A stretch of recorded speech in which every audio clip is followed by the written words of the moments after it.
मरते बिगे छे भी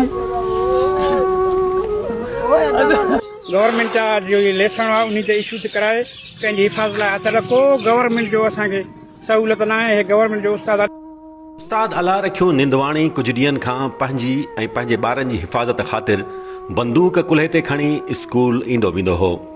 हुन इहा बंदूक रगो हिफ़ाज़त ख़ातिर न खई हुई। उस्ताद अला रखे दरअसल रियासत ऐं हुकूमत जो उन बदतरीन बदमनी ऐं फ़ुरोनियत बाबति ध्यानु छिकाइण जी नाकाम कोशिश पे कई, पर उत्तर सिंध में जारी कतलाम ॾाढ ॾमर ॾहकाव धाड़ियल गर्दी फुरलुट अगवाकारियुनि खे रियासत ऐं सरकार संजीदा ई न वरितो ऐं हू कश्मीर ज़िले जे इलाइक़े तंगवाणी लॻ फौरन सां मज़ाहिमत दौरान अॼु शहीद थी वियो। अबा मरते बिगे छे भी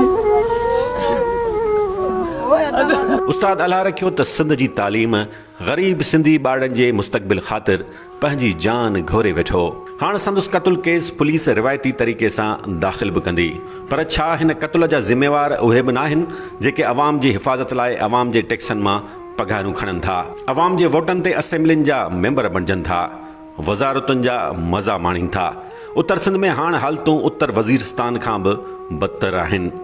ग़रीब माण्हुनि जे कतलाम अगवाकारियुनि फुरलुट ऐं ॾाढ ॾमर ते ॼण रियासत वफ़ाक़ी ऐं सूबाई सरकार पुलिस सिस्टम ऐं इदारनि खे ॼण का परवाह ई नाहे, छाकाणि त समाज ख़ामोश आहे। अवाम खे तहफ़ुज़ फराहम करण जे ज़िम्मेवारनि खां को पुछाणो करण वारो ई नाहे ऐं ग़रीब सिंधी तेसिताईं ईअं ई मरंदा, ॾाढ ॾमर जो शिकार थींदा रहंदा जेसिताईं को पुछाणो न थींदो।